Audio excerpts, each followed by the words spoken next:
2014 release ஆன த equaliser திரைப்படத்தோட review தான் இந்த வெளில பார்க்க போறோம். ஸோ ஒரு தரமான ஒரு ஆக்ஷன் த்ரில்லர் மூவிங்க. கண்டிப்பா நிறைய பேர் இந்த படத்த கேள்விப்பட்டிருப்பீங்க. தமிழ் டப்பிங்கோட இந்த படத்த பார்த்துருக்கிறது ரொம்ப கம்மியா இருந்திருக்கும். இப்ப இந்த படத்தோட ஃபர்ஸ்ட் பார்ட் வந்து தமிழ் டப்பிங்கோட எம்எக்ஸ் பிளேயர்ல ஃப்ரீயாவே அவைலபிளா இருக்குங்க.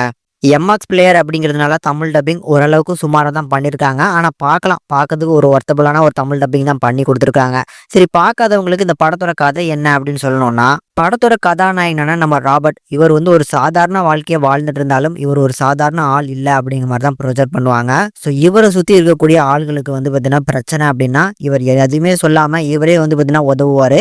ஆனா உதவுனது நான் தான் அப்படிங்கிறதையும் காட்டிக்கிட மாட்டாரு. அப்படி நம்ம ராபர்ட் வந்து டெய்லி ஒரு ரெஸ்டாரண்ட்ல வந்து நைட்டு போல வந்து காஃபி குடிக்கிறது உண்டு. அந்த ரெஸ்டாரண்ட்டுக்கே வரக்கூடிய எரி அப்படிங்கிற ஒரு பொண்ணோட நல்ல பழக்கம் கிடைக்குது. இந்த எரிங்கிற பொண்ணை பொறுத்தளவுக்கு ப்ராஸ்டியூஷன் தான் பண்ணிட்டு இருக்கா.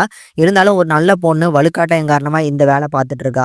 அப்படி இந்த எரிங்கிற பெண்ணுக்கு வந்து ஒரு ரஷ்யன் கேங்கால ஒரு சில அநீதிகள் நடக்குது. ஸோ இந்த ரஷ்யன் கேங்கு கிட்ட இருந்து இந்த எரியை எப்படியாவது காப்பாற்றி மீட்டெடுக்கணும் அப்படின்னு சொல்லி முதல் கட்டமா பேசி பார்க்குறாரு. அது ஒத்து வரல. இதுக்கப்புறம் நம்ம ராபர்ட்டோ அவரோட ஸ்டைல்ல அதை ஹேண்டில் பண்ண ஆரம்பிக்க. ஸோ அவரோட ஸ்டைல்ல இறங்குனதுக்கு அப்புறம் எந்த மாதிரியான பிரச்சனைகள்லாம் அவரை தேடி வருது, அவரை சுற்றி இருக்கவங்களுக்கு தேடி வருது, அதை நம்ம ராபர்ட் எப்படி ஃபேஸ் பண்ண போறாரு அப்படிங்கிறது தான் மீதி கதையா இருக்கும். இந்த படம் கண்டிப்பா ஒரு பக்காவான ஒரு ஆக்ஷன் என்டர்டெய்னர் அப்படின்னே சொல்லலாம். அதுல ஃபர்ஸ்ட் ஆக்ஷன் சீக்வன்ஸோட அந்த விஷுவலைசேஷன் இருக்கு பாருங்க. ஸோ இமேஜினேஷன் பண்ணுவாரு எத்தனை செகண்ட்ல வந்து இந்த ஃபைட்டை முடிக்கலாம் அப்படின்னு.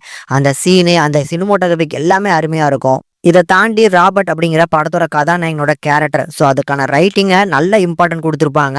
ஸோ அந்த கேரக்டரை பொறுத்தளவுக்கு ஒரு பர்ஃபெக்ஷன் அப்படின்னே சொல்லலாம். படத்தோட ஓப்பனிங்ல அவரோட வீட்டை காமிச்ச விதம், ஸோ வீடு வந்து பார்த்தீங்கன்னா ஒரு பர்ஃபெக்டா இருக்கும். எல்லா இடங்களும் எல்லா பொருட்களும் அந்தந்த இடத்துல கரெக்டா இருக்க மாதிரி இருக்கும். அதே மாதிரி நிறைய விஷயங்களை இன்டெரக்டா கன்வே பண்ணியிருப்பாங்க. ஃபர்ஸ்ட் டைம் வந்து பார்த்தீங்கன்னா அந்த ஆக்ஷன் சீக்வன்ஸ் முடிஞ்சதுக்கப்புறம் அவரோட கையில வந்து ரத்தக்கரா இருக்கும். அதை எவ்வளவோ கழுவுவாரு, ஆனால் அவர் விட்டு போகாது. இன்டெரக்டா சொல்லக்கூடிய மெசேஜ் இதெல்லாம் நல்லா பண்ணியிருந்தாங்க. மேலும் ராபர்ட் அப்படிங்கிறவர் யாரு அப்படிங்கிறதுமே எந்த ஒரு இடத்துலையுமே ஃபிளாஷ்பேக்லாம் போக மாட்டாங்க. ஆனால் இவர் வந்து ஒரு சாதாரண ஆள் இல்லை அப்படிங்கிறத மட்டும் கன்வே பண்ணுவாங்க. அதை அழகா கன்வே பண்ணியிருப்பாங்க. பார்க்கக்கூடிய ஆடியன்ஸுக்கு வந்து இவர் ஒரு சாதாரண ஆள் இல்லப்பா அப்படின்னு அழகா காமிச்சது இந்த படத்துல ஒரு பெரிய பிளஸ்ஸா தான் பாக்குறேன். இப்படி ஓவராலாவே பார்க்கறதுக்கு ஒரு ஒர்த் டு வாட்சபிளான ஒரு ஆக்ஷன் த்ரில்லர் மூவி. ஸோ நீங்க ஜான்விக் படங்கள்லாம் ரொம்ப பிடிக்கும் அப்படின்னா, ஸோ ஜான்விக் படம் மாதிரியான ஒரு ஸ்டைலில் இருக்கக்கூடிய ஒரு படத்தை ஒரு பிளாக் மேனை வச்சு எடுத்தா எப்படி இருக்குமோ அந்த மாதிரியான படம் தான் இந்த ஈக்குவலைசர். கண்டிப்பா ட்ரை பண்ணி பார்க்கலாம்.